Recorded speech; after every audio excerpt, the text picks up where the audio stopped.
Oh, here's a feel-good video. Good Work has a new movie about Miami. We can watch Good Work. Miami. A haven for the finer things in life. Sun, surf, putting your toes in the sand. You know, there are worse places to be tracking down the nursing home attendant who seduced your grandma and cut you out of the will. But I wasn't just here for pleasure. In recent years, a migration of professionals from states like New York and California have turned Miami into a burgeoning hub of finance and Austin tech. and Miami. Some have embraced the change, including city leadership that have hailed a new era for Miami as the Wall Street of the South or America's Switzerland. But others have seen it as the latest example of Miami pricing out its longtime residents in favor of the ultra-wealthy, a trend that tarnishes the city's culture and heightens inequality. It was high time someone got to the bottom of this, and that someone was gonna be me. I'm sorry, did Miami have a great culture other than flexing before? Wasn't Miami always about partying and flexing and... So I spruced up on my Espanol, sprayed on a thick coat of SPF 250, and called up some friends who were Miami natives, because Dan Toomey was about to tackle Vice City.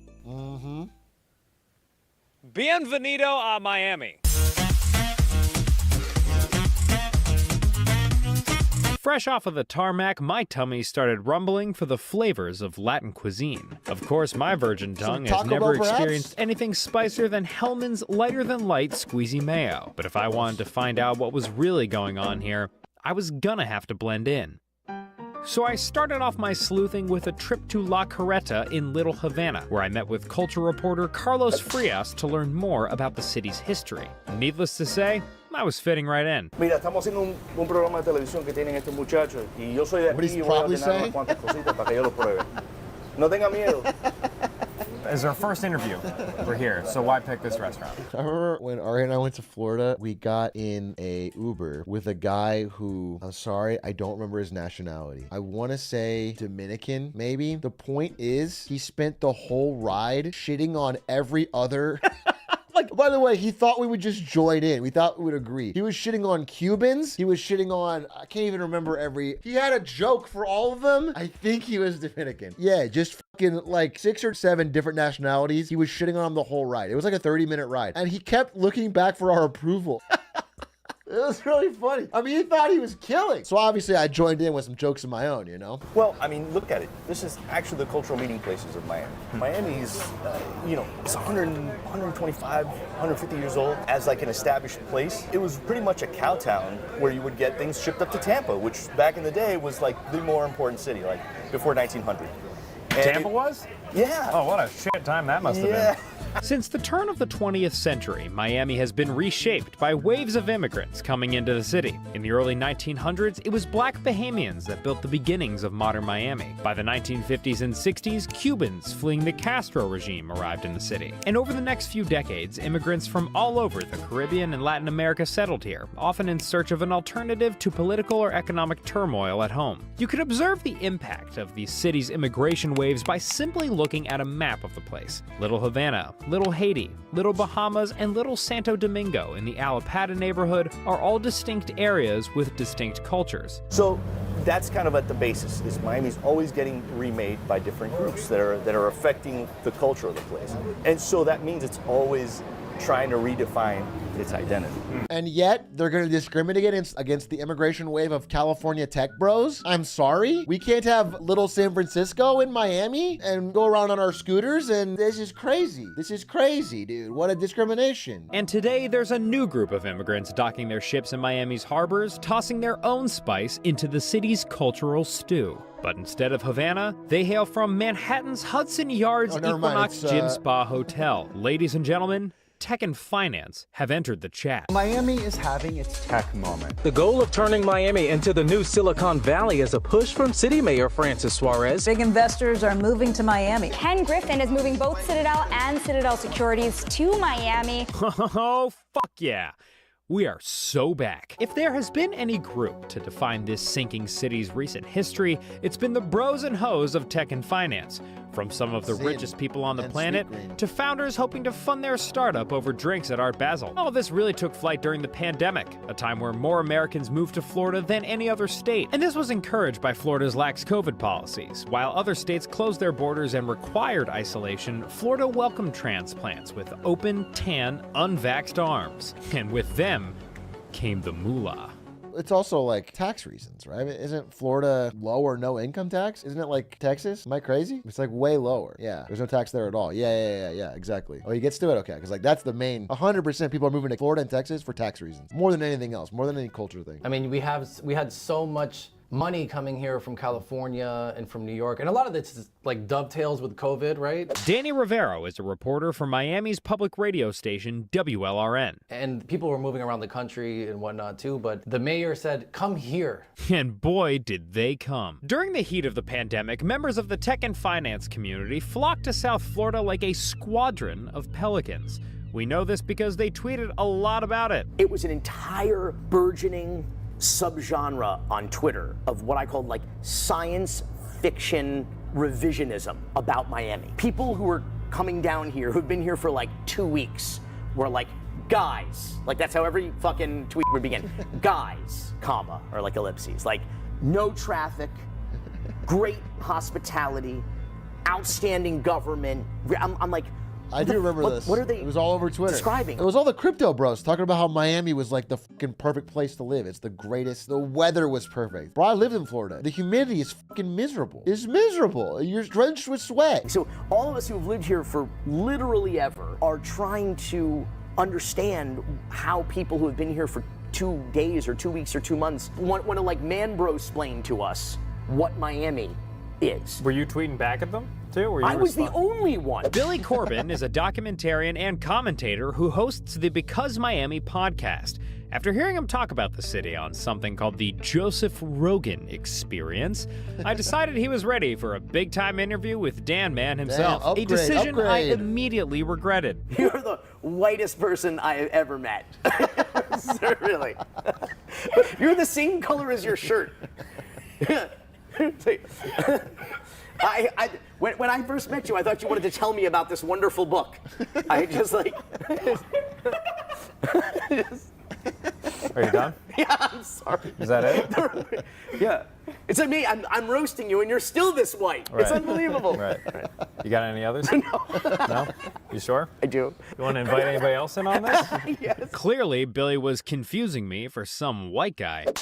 But nevertheless, as a native Miamian, Billy's tone towards the city's finance and tech spats was far from flattering. Arroz con mango literally means mango and rice. But what it means in kind of Cuban Spanish slang is clusterfuck.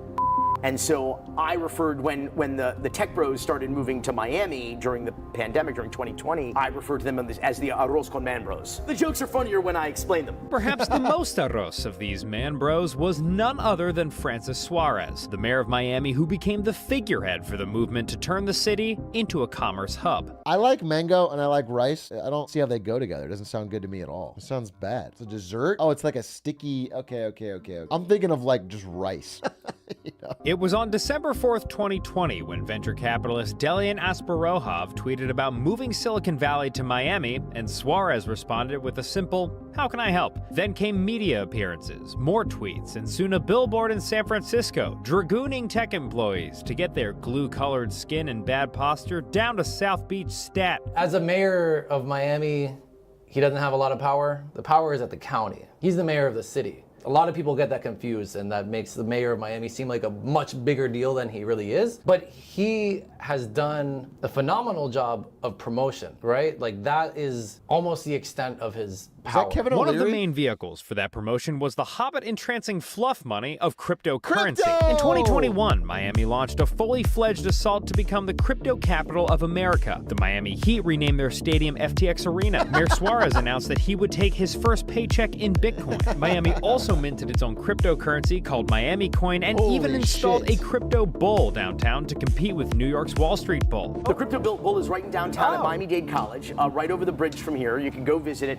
But it is, in fact, a crypto steer because it has No balls. It doesn't have any balls? No, so it's not a bull. They didn't put, the whole point of the bull is the balls. Right. Needless to say, I had to confirm that this bull was ballsless. Not there. They're just not there. No ball sack in sight. Side quest completed.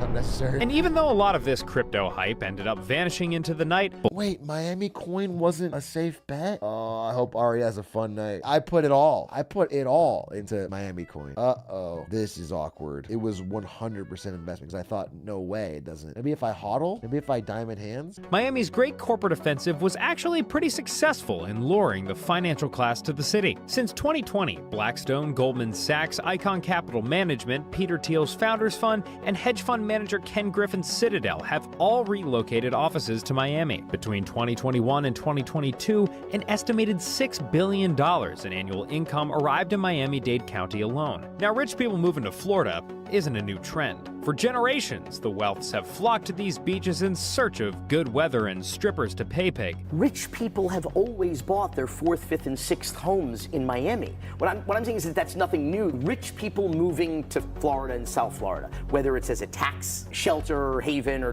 get out of paying state income taxes elsewhere, or it's just the weather. A lot of wealthy people suddenly found themselves having to pay more taxes in certain states, particularly in New York City. Deborah Acosta reports on Florida real estate for the Wall Street Journal. And so you're talking about like chefs of industry, right? Like the titans of industry, Carl Icahn, people like that were already making their way down here before the pandemic hit. Florida's tax laws are famously quite nice to the ultra-wealthy and corporations. There's no state income tax, capital gains tax, or estate tax, meaning you can cash out on stock tax. I'm sorry, there's no capital gains tax? No wonder. Didn't fucking Jeff Bezos move here? What that means is, let's say you have 1 million shares of Amazon. Normally when you sell that, there's a small tax on that, 15% capital gains. I mean, you hold it for more than a year. They got rid of even that. You sell your stock at a profit for no tax at all. You still pay federal? Okay, I see. So they still pay the 15, but whatever's on top. What's the California capital gains tax? Because I have paid it.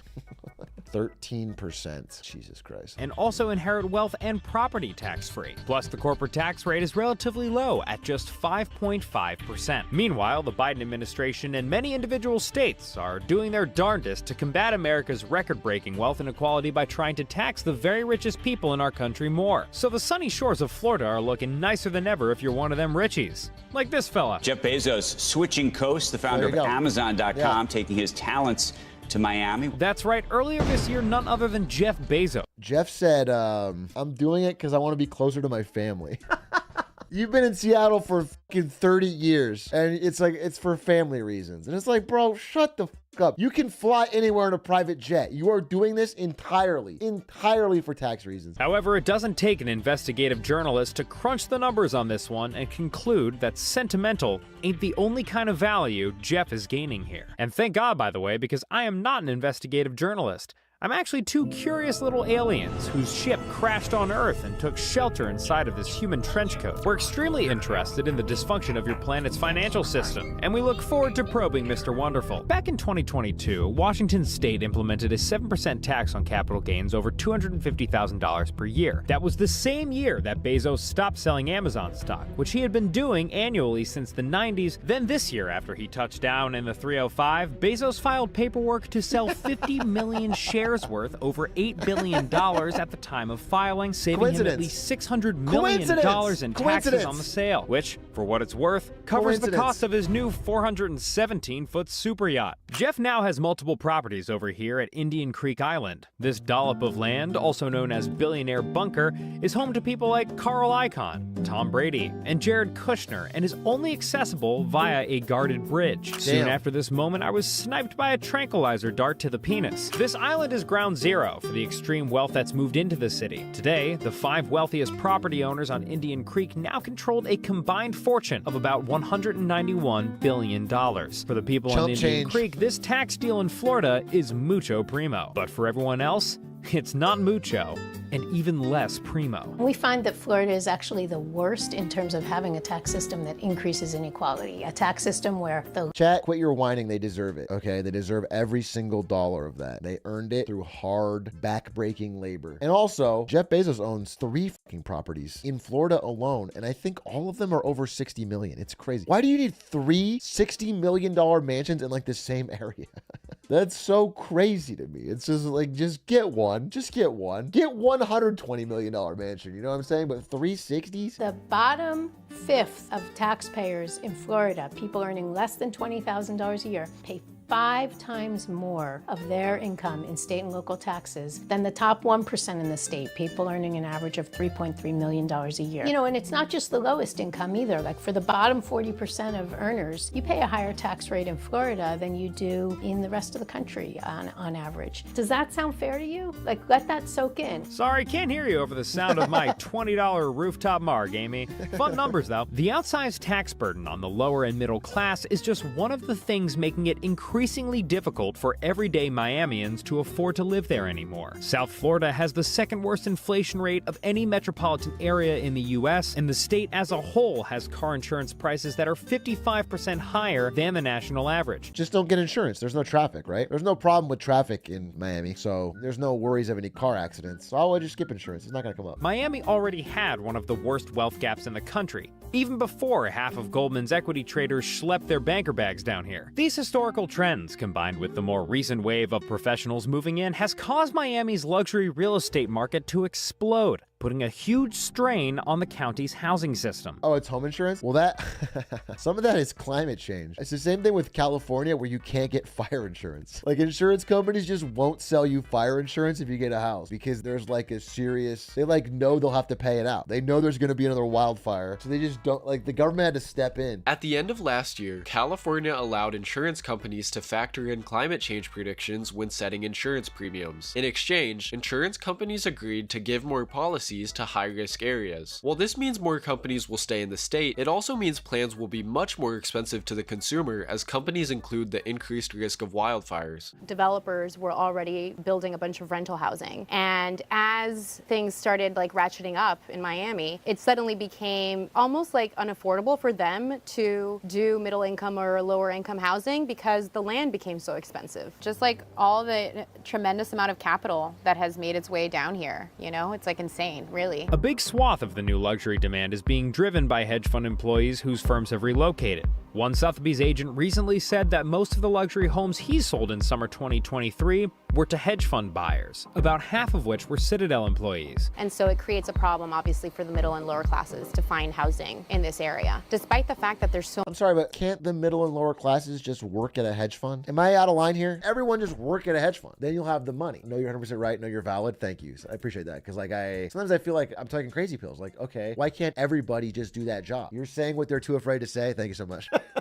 I guess I'm being brave here, but like, it just seems so obvious to me that I've solved the problems of poverty. We actually have the lowest unemployment rate in the entire country right now. We have all these jobs, but we don't have houses to put all these people in to do the jobs. Not to mention that if you are one of the lucky few who's able to buy a home, finding insurance is another can of worms. So it's become pretty intense. So many insurers have exited, and it's created a really tough situation for a lot of people who actually, like, if you own your home outright, often what people do is that they just drop their insurance altogether. And they're just living without insurance. They're living without insurance. What they're doing, a lot of them, is they're saving money on their own. Now, it would be easy to pin this housing crisis on all the hedge fund middle managers who just want to live in tropical Westchester. But wealthy people wanting to live in nice neighborhoods isn't new, and it certainly isn't unique to Miami. What is unique to Miami is that unlike the cities it's often compared to, there's little infrastructure or policy in place to maintain a baseline level of affordable housing. Wall Street exists in New York City, which has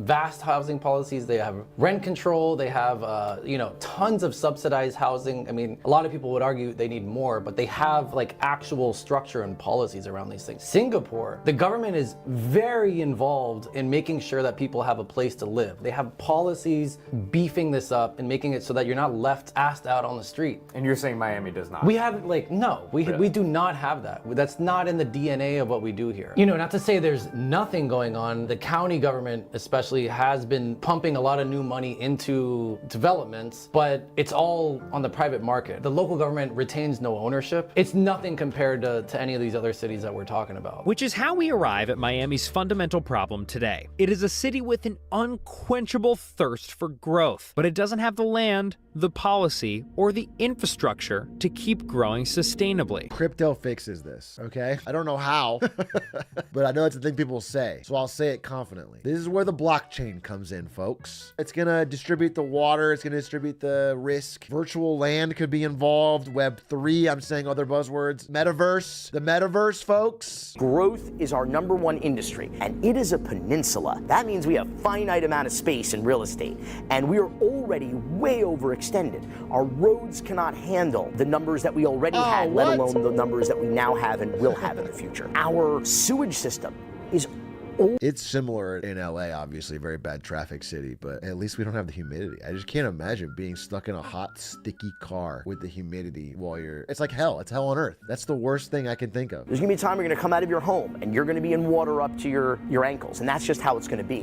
Whether it's sea level rise, whether it's income inequality, whether it's cost of living and inflation, whether it's the quality of our leadership, we never get any answers or policies that impact the vast majority of us. It's triage at this point. We're just sort of trying to delay the inevitable. And the inevitable is? You're going to have a place where I suppose you can have all oligarchs and nobody else. Now it feels like we will all be alive for a time in which no Cubans live in Little Havana. No Haitians live in Little Haiti. No Bahamians live in Little Bahamas or West Grove. No Dominicans live in Little Santo Domingo of Allapattah. Yeah, we could have like Little Bezos or something. He could have his own neighborhood. And it's all like Jeff Bezos culture. And we could come by. We could only visit, tourism obviously. And you could have like, you know, Amazon drone themed margaritas or something. This could be fun. Let's lean into it, okay? Instead of being so negative. The people who built Miami will not be able to afford to live here. The ultra wealthy could fund a sort of human zoo where we keep a little bit of each culture to preserve it. Okay? A little demeaning, but you're spitballing ideas, okay? I like your okay, hear me out. It's a zoo with a little bit of each culture. Now we're talking. Now we don't lose anything. It's all kept in the Bezos compound. As the locals who have made Miami what it is continue to be pushed out of town, it's easy to wonder what's being lost. Free rent inside? Okay, don't be fucking crazy. Okay, Chairman Mao. No, they're not gonna be free rent in the zoo. You gotta pay the fucking rent. It's gonna be pricey to live in the zoo. I'm not gonna fucking sugarcoat it for you, but it'll be affordable. How have you seen this manifest through the culture of the city? Have you seen more, I mean, we talk about new buildings being developed in Miami like crazy. Well, we're doing a lot more explainers. Oh, shit. It was in this moment that I realized my own presence here is as good an economic indicator as any that the people who built this city are in danger of being priced out. It's okay though. Florida fixed climate change this week by passing a bill that says nobody's allowed to say climate change in government. That's true. Oh, here it is. No longer required to consider climate change when crafting energy policy. This bill will keep windmills off our beaches, gas in our tanks, and China out of our state. This will truly over China. Take that, Xi Jinping. Xi Jinping falling to his knees. Hands to the sky, tears falling when he finds out that fucking Florida's not going to care about climate change. No! My plan! My decades-long plan to destroy America! Ron DeSantis has truly outfoxed me. Because when the fake explainer journalists from New York come to town to make content about your city, that's when you know you are totally fucked. If only there was an appropriate way for me to make it up to the wonderful muchachos of this beautiful endangered urban oasis. Maybe I'll move here. But of course, no investigation was complete without speaking to GoodWorks South Florida real estate correspondent Maya Vander. Maya is a real estate agent and former star of Netflix's Selling Sunset. She used to split her time between LA and Miami, but recently committed to Florida a few years ago to spend more time with her family and ride Miami's luxury real estate wave. So you see that? Like, I'm just pointing for your B-roll. Yep. Wait, did you see that? I'm just pointing for your B-roll. Okay. So you see that? Like, I'm just pointing for your B-roll. Yep. the homie. Is there any employees from any particular industry that tend to want to move here? You will see in general, because the schools are so great, the finance people, attorneys, private equity, hedge funds, but yeah, definitely finance. How do you see the city evolving with a lot of these newcomers entering in? I think it's, if you drive around the city, if you drive around Coconut Grove, like they're going to do the Four Seasons right down the street on Bayshore, they're going to start at $3,000 per square foot, which 3 years ago, I mean, if you tell someone $3,000 per square foot, they will tell you, no way, Jose. Now those are the prices they're asking, and you know what? That's absurd. That is absurd.